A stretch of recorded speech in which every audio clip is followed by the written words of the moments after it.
Team Magic Soccer. Welcome to the Hill.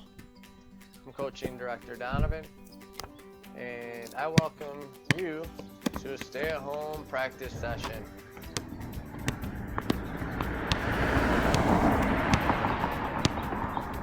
So this session is called the Hill because it happens right at the hill, maybe 20 feet from my front door.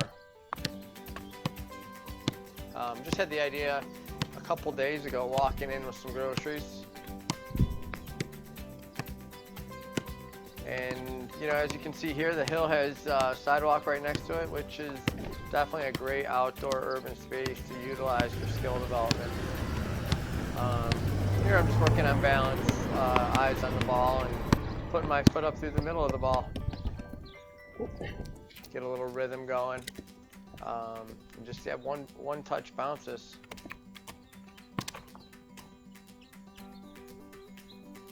So, let's pick up some sticks here. So as you kind of assess what your opportunities are for playing soccer, for practicing soccer, whether it is you have a big backyard or whatever your current situation, make sure it's safe. So always before you get started, just walk through and make sure there's no sticks or glass. So the property of the hill, which makes it so appealing, is the way it would use gravity to bring the ball back down every time after you push it up.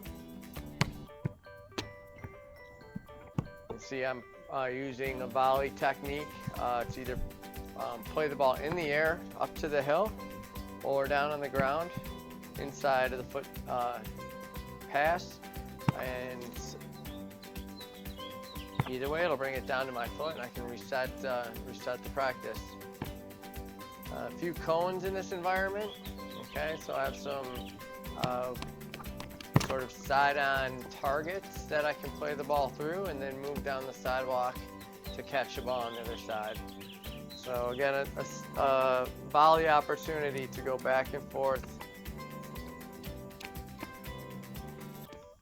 So those cones can act as direct targets, such as like a golf game, or again, the space in between them is a target so we can run down and enjoy a little exercise.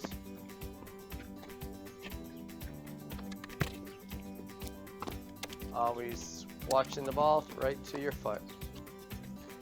Here we're utilizing the spatial dimensions of the concrete just to perform stop and go in every space. There you are. Play the ball in and move, and then receive it back. Play and move. So having a partner is a big part of play, right? And especially in team sports.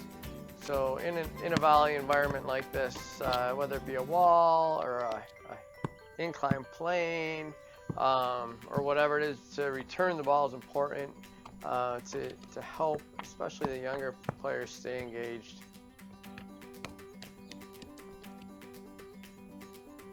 So different lifts to practice, and then also bringing the ball back down. Okay, coach is showing off a little bit there. Then he plays a big ball into the hill. And again, now I'm receiving a ball, so it's 2 versus 0 would be the model in any volley game. Handball. Okay. Great thing about independent training is there is no one to keep you from the rules. No one's going to call you for a handball, so if it feels right at the time and it keeps you going. Oh, I love this. This is a great scene where the ball just slowly rolls back. Come on now. And we're going to go along here and end up in a bunker. So in this environment, we have the 3 cones down the middle. We also have a couple other cones here, which I'm going to try to split. They're yellow. Don't touch the ball with your hands through the yellow cone, and I just missed the target. Uh-oh. Behind the back. Through the cones. Does he make it this time? I missed again. So I'll shoot again later. Keep you on your toes if I score a hole in one on that chair that I turned upside down there as a target.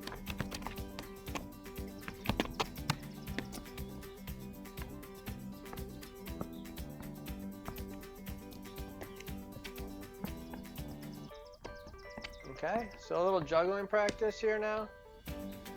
Oh,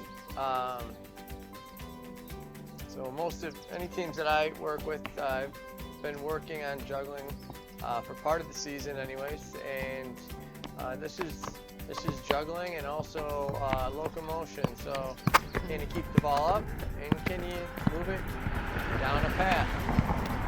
Okay. I don't expect most players to potentially get to moving it one direction, but you can end up turning and coming back. And activities like this are all about personal bests and easy, measurable outcomes. So the sidewalk really offers that for our players.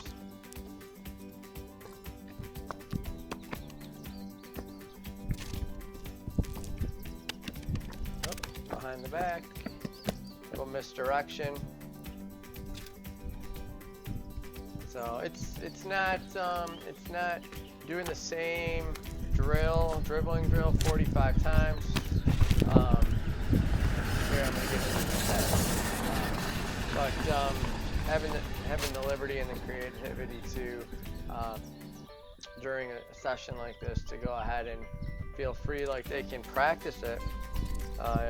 And that they can imagine, you know, the situation where they might have to utilize a skill like that. Here I'm just doing different parts of the foot, rolls, okay, triangles, different quarters, parts inside of the foot, outside of the foot, top of the foot. Okay, perform like a pattern and then move into the next space. So really defining the player's forward touch. Head is up. Okay, good body shape. Back is straight.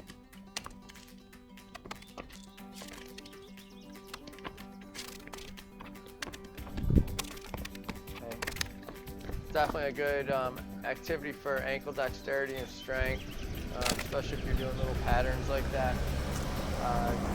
Good habits, you know, stay on your toes. Things you'd expect out of the players to know. And so I guess hopefully the coaches have done a good job of providing some of those standards, and then, you know, those things would come into play with creative practice, like something like this.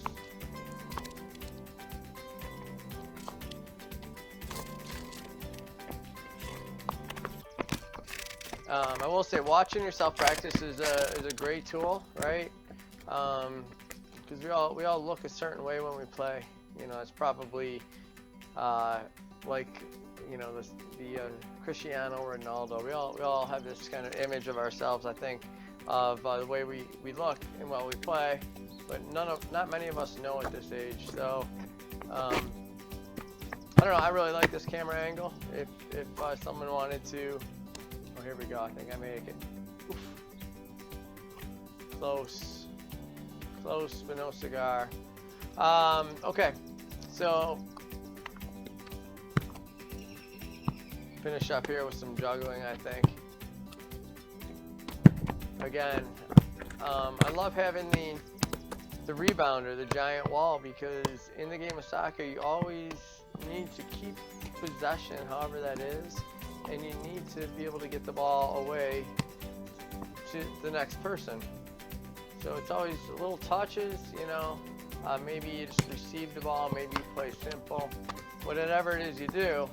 But at the end of it, you're gonna always need to play it in to your partner, and that's what this hill practice really offers you.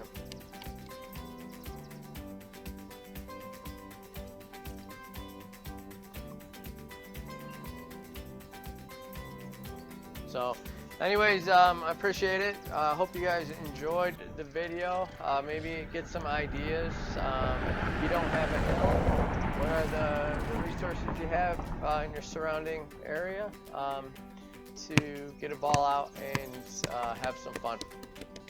Take care. We'll see you guys soon.